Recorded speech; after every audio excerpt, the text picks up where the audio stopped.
రిజర్వేషన్లకు చట్టబద్ధత తర్వాతే స్థానిక ఎన్నికలు. బీసీలకు 42% రిజర్వేషన్లపై మార్చి మొదటి వారంలో అసెంబ్లీలో బిల్లు. కులగణనలో పాల్గొనని వారికి ఈ నెల 16 నుంచి 28 వరకు మరోసారి సర్వే. సీఎం రేవంత్ రెడ్డి అధ్యక్షతన జరిగిన సమీక్షలో నిర్ణయం. ఓబీసీల దశాబ్దాల కలను నిజం చేస్తాం. డిప్యూటీ సీఎం బట్టి. రిజర్వేషన్ల బిల్లును పార్లమెంట్లో ఆమోదించేలా కేంద్రంపై ఒత్తిడి తెస్తాం. ప్రధానితో పాటు అన్ని పార్టీల నేతలను కలుస్తామని వెల్లడి. ఇక్కడ చూసుకుంటే కనుక డిప్యూటీ సీఎం కొన్ని వ్యాఖ్యలు చేశారు, అదొకసారి చూద్దాం. 3 పద్ధతుల్లో సర్వే.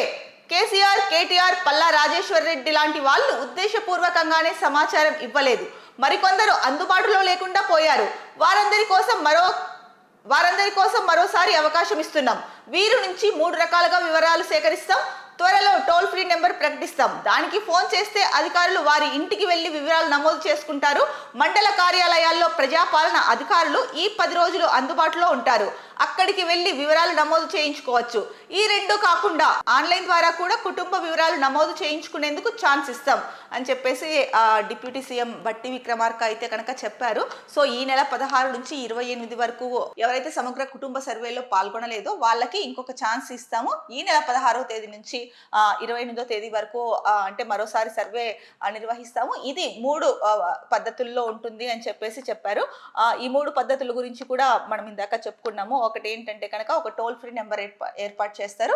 దానికి ఫోన్ చేస్తే కనుక అధికారులు వాళ్ళ ఇంటికి వెళ్ళి వాళ్ళ డీటెయిల్స్ తీసుకోవడం జరుగుతుంది. అలాగే ఇంకొకటి ఏదంటే కనుక అంటే మండల కార్యాలయాల్లో కూడా ప్రజాపాలన అధికారులను నియమిస్తారు. అక్కడికి వెళ్ళి కూడా సో వాళ్ళు అందుబాటులో ఉంటారు. అక్కడికి వెళ్ళి కూడా వివరాలు ఇస్తారు. సో ఈ రెండు కూడా చేసుకోలేము అనుకుంటే కనుక ఆన్లైన్లో కూడా చేసుకోవచ్చు అని చెప్పేసి ఈ 3 ఆప్షన్స్ అయితే కనుక ఇచ్చారు.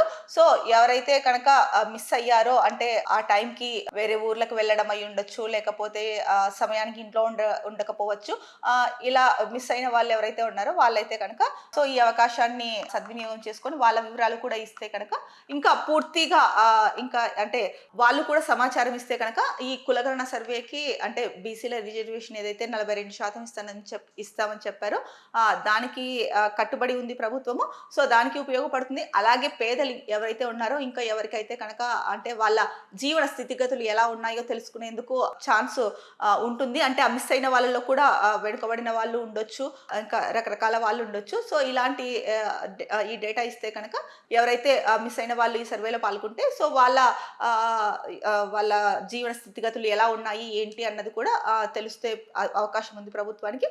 అలాగే ఎవరైనా బీసీలు మిస్ అయినా కూడా వాళ్ళు కూడా యాడ్ అవుతారు.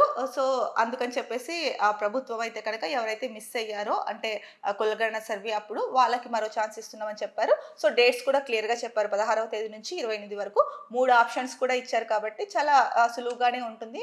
మరి దీనికి సో ఎవరైతే ఈ సర్వేలో వివరాలు ఇవ్వలేదో మరి వాళ్ళు ఎంతవరకు దీన్ని ఉపయోగించుకుంటారో అన్నదైతే కనుక 28వ తేదీ తర్వాత మనకు తెలుస్తుంది. ఎందుకంటే అంతవరకు గడువు ఉంది కాబట్టి. ఇక మరో మాట చెప్పారు డిప్యూటీ సీఎం అయితే కనుక కేసీఆర్, కేటీఆర్ అలాగే పల్లా రాజేశ్వర్ రెడ్డి ఎవరైతే ఉన్నారో వీళ్ళు ఉద్దేశపూర్వకంగానే వివరాలు ఇవ్వలేదని కూడా చెప్పారు. అయితే మొన్న ఒకసారి కేటీఆర్ మాట్లాడుతూ అంటే సర్వే తప్పుల తడకగా ఉంది, ఈసారి సర్వే నిర్వహించండి, మళ్ళీ రీసర్వే చేయండి, నేను కేసీఆర్ వివరాలు ఇస్తాము అని కూడా చెప్పారు. కేటీఆర్ అన్నట్లు మీరు రీసర్వే చేయమంటున్నారు. మళ్ళీ రీసర్వే చేయాలంటే అంత సమయము, అంతమంది ఎన్యూమరేటర్లు, అంతమంది డేటా ఎంట్రీ చేసిన వాళ్ళు, అంత ప్రజాధనం ఏదైతే 130 కోట్ల దాకా ఖర్చు అయిందన్నారో అదంతా మళ్ళీ అంటే బూడిదలో పోసిన పన్నీర్ అవుతుంది కదా. మరి ఏదైతే మీరు వాదిస్తున్నారో అది తప్పుల తడకగా ఉంది అని చెప్పేసి, కానీ ప్రభుత్వం ఏమో ఇది సైంటిఫిక్ మెథడ్లో చేసినది, ఆషామాషిగా చేసినది కాదు అని చెప్పేసి కూడా ప్రభుత్వం చెప్తోంది. మరి అలాంటప్పుడు అంత పకడ్బందీగా చేసిన సర్వేని మళ్ళీ ఎందుకు రీసర్వే చేయాల్సిన అవసరం ఉంది? ఎవరైతే మిస్ అయ్యారో వాళ్ళకి ఇప్పుడు ప్రభుత్వం ఏదైతే ఛాన్స్ ఇచ్చిందో దీంట్లో నమోదు చేసుకున్నా కూడా ఎవరు మిస్ అయిన వాళ్ళ డీటెయిల్స్ అయితే వస్తాయి కదా. మీరు కూడా అంటే కేటీఆర్ మీరు అన్న మాట ప్రకారము సో వివరాలు ఇస్తాము అని చెప్పారు. రీసర్వే అనే చేయాల్సిన అవసరం లేదు. ఇంకొక అవకాశం ఇచ్చారు కాబట్టి మీరు ఎవరైతే ఇవ్వలేదో మీరు మీ నాన్నగారు కేసీఆర్ గారు వెళ్ళి అంటే 3 ఆప్షన్స్ ఇచ్చారు. ఈ ఆప్షన్స్లో మీకు ఏది ఈజీగా ఉంటుందో అందులో మీరు కూడా మీ వివరాలు ఇస్తే కనుక బాగుంటుంది. ఎందుకంటే ఎందుకంటే కనుక ప్రజాస్వామ్య దేశం మనది. అలాంటప్పుడు ఒక రాష్ట్రంలో ఒకటి చేపట్టారు అన్నప్పుడు దీనికి ప్రతిపక్షాలు కూడా సహకరించాలి కదా! ఈ కులగణన సర్వే ఏదైతే ఉందో ఇది అంటే అధికార పార్టీ చేస్తోంది. వాళ్ళకే క్రెడిట్ ఎళ్తోంది. సో, అట్లా కాదు కదా! దీనికి ప్రతిపక్షాలు సహకరించాలి.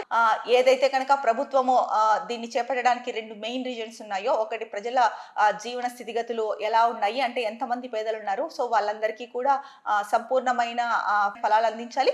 అందరితో పాటే సో, వాళ్ళకి కూడా అందాలి అన్నది ఒకటి. ఇంకొకటి బీసీలు ఎంతమంది ఉన్నారు అని చెప్పేసి ఈ 2 రీజన్స్‌తో చేసిన ఈ సర్వేలో ముఖ్యంగా ప్రతిపక్ష పార్టీ నేతలుగా మీరు డీటెయిల్స్ ఇవ్వకపోవడం అనేది చాలా మంది ప్రజల్లో అయితే కనుక చర్చనీయాంశంగానే మారింది. ఎందుకు డీటెయిల్స్ ఇవ్వలేదు? వాంటెడ్‌లీ ఇవ్వలేదా ఏంటి అని.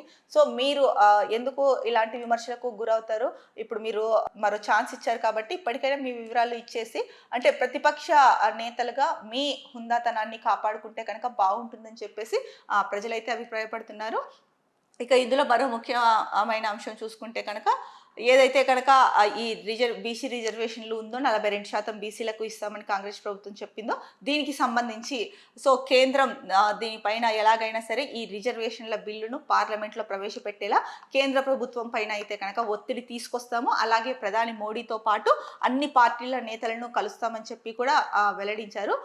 ఏది ఏమైనప్పటికీ బీసీలకు 42% రిజర్వేషన్లు ఇస్తామని చెప్పిన కాంగ్రెస్ ప్రభుత్వం దానికి కట్టుబడి ఉంది అని చెప్పేసి ఈ వార్తా కథనం ద్వారా మనకైతే తెలుస్తోంది. అలాగే కేంద్రంలో పార్లమెంట్లో అంటే కేంద్ర ప్రభుత్వాన్ని కలిసి పార్లమెంట్లో బిల్లు ప్రవేశపెట్టేలాగా కూడా ఒత్తిడి తీసుకొచ్చి ఎలాగైనా సరే ఆమోదం తెలిపేలాగా చూస్తాము అని చెప్పైతే కనుక చెప్పారు. సో, ఇది ఇక్కడ మనకి ముఖ్యంగా ఈ కులగణన సర్వే రిపోర్ట్ ఏదైతే ఉందో అలాగే బీసీ రిజర్వేషన్లు ఏదైతే ఉందో దానికి సంబంధించిన వార్త.